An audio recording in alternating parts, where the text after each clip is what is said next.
Hello everyone, it's Jimmy. I'm stupidly locked in here, and welcome back to another video of Pokemon Black and White. In the last video, we completed the second set of the Battle Subway Super Single Line Chain, battles 8 through 14, and today we're just going to be continuing on with the streak with the third set of the Battle Subway Super Single Line Chain, battles 15 through 21. Now, unlike the Battle Tower and Battle Frontier in Gen 4, in Gen 5, you actually don't battle the boss or Subway Master Ingo or Subway Boss Ingo, however you want to call him, on Battle 21 in the Battle Subway Super Single Line Chain.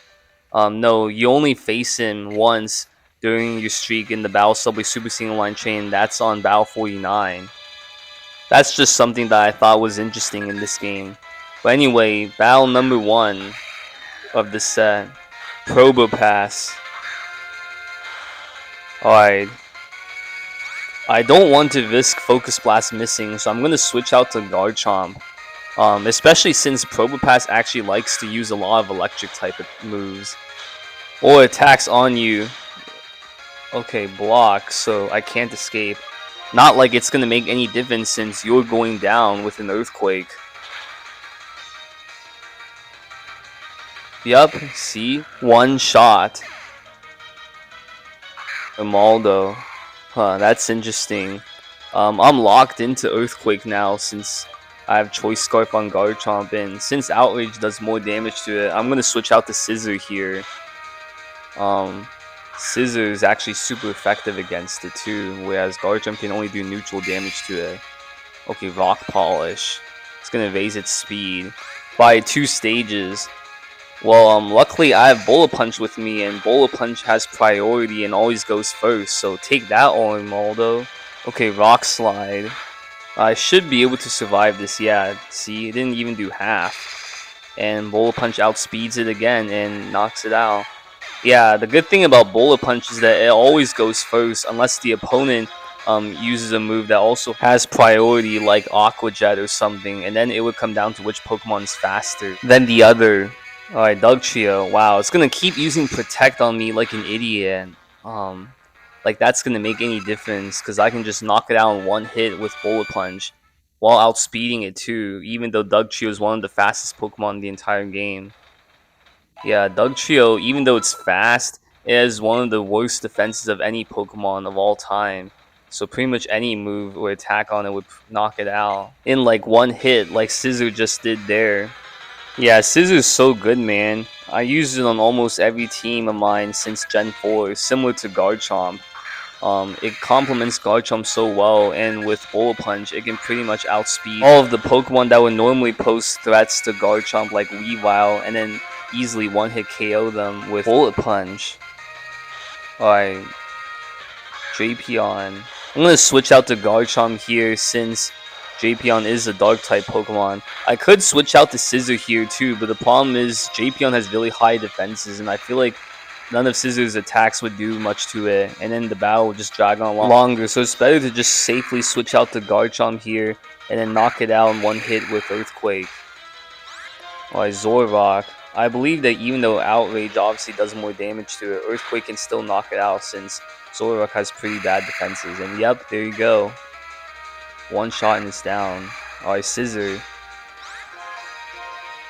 I'm just gonna keep sticking with Earthquake on it since Earthquake still does neutral damage to it. And who knows, it might have an Aqua Berry on it anyway, which would, negate all of the super effective damage that Fire Fang does to it. And it used Swords Dance on me, but I guess it doesn't have Bullet Punch with it, because why would you use Swords Dance if you're not going to use Bullet Punch the next turn? I don't get it at all. The whole point of putting Swords Dance on Scissor is so that you can use Bullet Punch the next turn, so then you can outspeed the opponent's Pokemon and then sweep through their entire team. But hey, that's that trainer's decision and not mine, so I'll take it. Yeah, moving on. Battle number 3. Samurott, wow. I don't think I have a good switch into this thing, so I'm just gonna use Thunderbolt on it, see if it can do at least half of its health.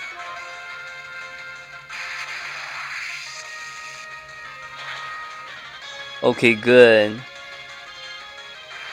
Oh, but it's gonna use Waterfall on me, which is definitely gonna take me down to my sash, or at least close to my sash. Yup. See, I knew it. Oh, but this thing probably has Aqua Jet, or no, even worse, it has a Custap Berry, which allows it to move first. I was just about to use Thunderbolt on it, and then use Destiny Bond next turn. Fuck. Now I have to send out Garchomp the next turn, since I'm not sure if Scizor can outspeed this thing. And now I'm locked into Earthquake. Wow, I was just about to knock it out with Gengar, and then I would have been in the perfect 3v2, if not 2v1 situation, since I would have been able to use Destiny Bond next turn. And now I'm in a 2v2 situation, and I'm gonna have to switch out to Scizor since Garchomp can't do anything to Abomasnow with Earthquake. Alright, come on, come on. It's gonna use Blizzard against me, which is not very effective, but I'm frozen now. But luckily I have the Lumberry on Scizor. Wow, thank God I put the Lumberry on it instead of like any other held item, as otherwise I would have been screwed. Alright, Bug Bite, please knock this thing out. Alright, good. A critical hit, but it lived with the sash? What? This Abomasnow has focus sash? Come on, you gotta be kidding me. Oh wow, and I'm gonna take damage from the hail. Okay, please just knock this thing out. And please let me survive with a little bit of health left after the hail damage the next turn. Okay, good. Wow, I only have 4 HP left, and I'm going up against a Miltank. Unfortunately, Miltank is faster than Scizor, so all I can do on it is use Bullet Punch. And it's gonna use Fire Punch on me. Wow. Alright, let's just hope that Garchomp can knock it out with Outrage the next turn. It did get buffeted by the hail, so it did take some chip damage. Alright, come on Garchomp, come on, you were Uber for a reason.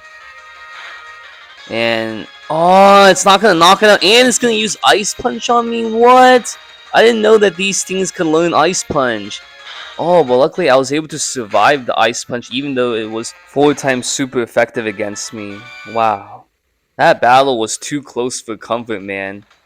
That was a very lucky win. I mean, to be fair, we were unlucky that Samurott went first with the Custap Berry, but actually I take it back. That Samurott had an Aqua Jet with it, so no matter what, it would have been able to outspeed me with Aqua Jet. Gengar doesn't have any priority moves with it. Alright, battle number 4. Scrafty, wow. This is another Pokemon that's going to pose a huge threat to my team. Yeah, I really just don't want to risk Focus Blast missing against it, because otherwise I'd be screwed. So I'm going to have to switch out to Scizor here, and hopefully none of its attacks can do anything against me. Okay, good, payback. Luckily Scrafty is slow, because if it was faster it would actually be a huge problem. And now I can just get off a superpower against it, which is gonna do almost knocks it out. And I was trying to use a substitute against me, and it was too weak to use one, man. And now it's gonna use Focus Punch against me, which doesn't even matter since I'm gonna attack it the next turn and knock it out. So yeah, Blaziken. Alright, since Blaziken is our second Pokemon, and there's no reason to risk anything here, so I'm just gonna switch out to Garchomp here, since I know that's gonna use a fire type attack against me. Yep, Flare Blitz, which is not very effective, so I should be able to survive this even if it gets a critical hit on me, which luckily it didn't. So Garchomp can just outspeed the next turn and knock it out with Earthquake. Yeah, luckily this Blaziken doesn't have its hidden ability, speed boost, in the Battle Subway. I don't think any of these Pokemon in the Battle Subway have their hidden abilities, like Dragonite Multiscale, for example, which makes the battles go by a lot easier. And the last Pokemon that she's going to send out is Golem, so it's a good thing that I was locked into using Earthquake on it, since Earthquake is super effective against it. And even after it used a move that raises its speed by 2 stages, Earthquake is still able to knock it out. And I'm still faster than it, since I do have the Choice Scarf on Garchomp. So yeah, I'm so glad that I bought the Choice Scarf item from the exchange service counter in the Battle Subway. Adamant Choice Scarf Garchomp is a lot better than Jolly Natured Garchomp in the Gen 5 Battle Subway, in my opinion. Like, there's just too many threats that outspeed a Jolly Natured Garchomp in the Gen 5 Battle Subway compared to the Gen 4 Battle Tower and Battle Frontier. So yeah, anyway, battle number 5, Skarmory. Well, luckily I have Thunderbolt with me, and since Skarmory's special defense stat is nowhere near as good as its physical defense stat, Thunderbolt should be able to hopefully knock it out in one hit. And yep, there you go. Skarmory's down. Nice. Fortress. Yeah, I believe similar to Skarmory, these things have much higher physical defenses than special defense. So even though Thunderbolt only does neutral damage to it and isn't even stab on Gengar, it was still able to do over half of its health. And yeah, in instances like this, it's always better to use Thunderbolt, which has 100% accuracy, than Focus Blast, which doesn't have anywhere near 100% accuracy. Even if Focus Blast hit on the first turn, I don't think it would have knocked it out in one hit. So it's always better to just play it safe with Thunderbolt on it twice. Alright, Bisharp. Since Bisharp is its last Pokemon, and I still have Garchomp and Scizor in the back with me, there's nothing to worry about here. So I'm just gonna use Focus Blast on it, as I really don't need Gengar in this battle anymore. And ha! Even with the Chople Berry, Focus Blast was still able to knock it out in one hit. Nice. Alright, battle number 6. This video so far is going by a lot quicker than the last video that I uploaded. Mainly because it took me almost 5 minutes just to knock out that Emboar, because I didn't know any of its moves, which was really annoying. But yeah. Alright, Mienshao. I believe Gengar is faster than it, so I can just use Shadow Ball on it, and worst case scenario, I can still live with 1 HP left with the Focus Sash. And I don't believe that it has any priority in moves that actually affect Gengar, since Gengar is a Ghost type. And it used U-turn against me, and it's gonna switch out to Donphan. Wow. I'm just gonna keep using Shadow Ball on it, since Earthquake doesn't affect Gengar and that's its main attacking move. Oh, it's gonna restore some of its health back with the Citrus Berry, and it's gonna use Fire Fang against me, which is not gonna do much at all. And since Donphan's special defense stat is much lower than its physical defense stat, Shadow Ball can still 2-hit KO it. Alright, Bronzong. These things are always so annoying to face.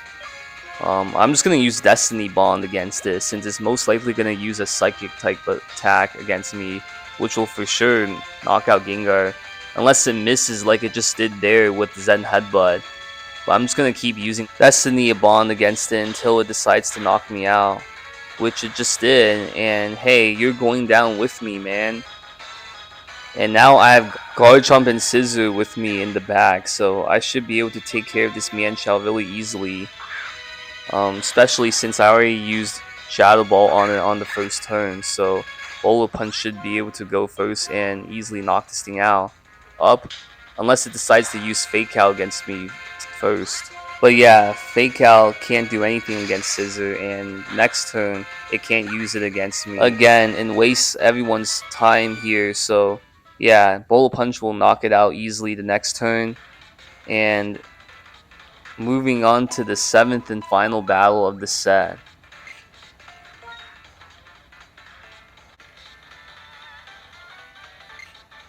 Oh wow, interesting. A Psychic type trainer on the 7th and final battle of the set. And she's gonna send out another Bronzong. Wow. How many Bronzongs am I gonna have to face in the battle subway, man? Feels like every other battle we've had to fight a Bronzong. Like, these things just are so annoying to face, since it's so hard to put damage on it, since it doesn't have many weaknesses to it at all. And it has such good defenses. And it used Zen Headbutt on me. That's literally the exact same Bronzong that we fought in the previous battle. So yeah, I'm just gonna keep using Bug Bite against it, and it wasn't even able to do half to it. And it's gonna use Trick Room on me now. Wow. So now it's faster than me. And luckily I was able to avoid its Rock Slide. Good, good, good. And now I can just outspeed it the next turn anyway with Bola Punch and knock it out. Yes, I was able to knock out its Bronzong. Alright, Metachan. Since we're in Trick Room now, I believe Scissor is faster than it, so I'm just going to use Bug Bite against it. Which should hopefully knock it out. Up, it was able to live with a few HP left, and it missed with high jump kick. Wow, perfect. Finally, I'm the one getting lucky in this battle so far. Alright, Spiritomb. Up, it's going to use Will-O-Wisp against me since I'm actually faster than it. But luckily I have Lumberry on Scissors, see? Lumberry saved me so many times in the Battle Subway and in the Battle Tower in the past. Because it can pretty much restore any type of status that you have on it. And since the Battle Subway and Battle Tower and Battle Frontier is all about harassing you with status, having your status cured immediately with Lumberry alleviates your problem so much. And it allows you to counter all of the hacks in the Battle Subway, in Battle Tower, and Battle Frontier. That was the 7th and final trainer of this set, and with that we've completed all 7 battles during this 3rd set.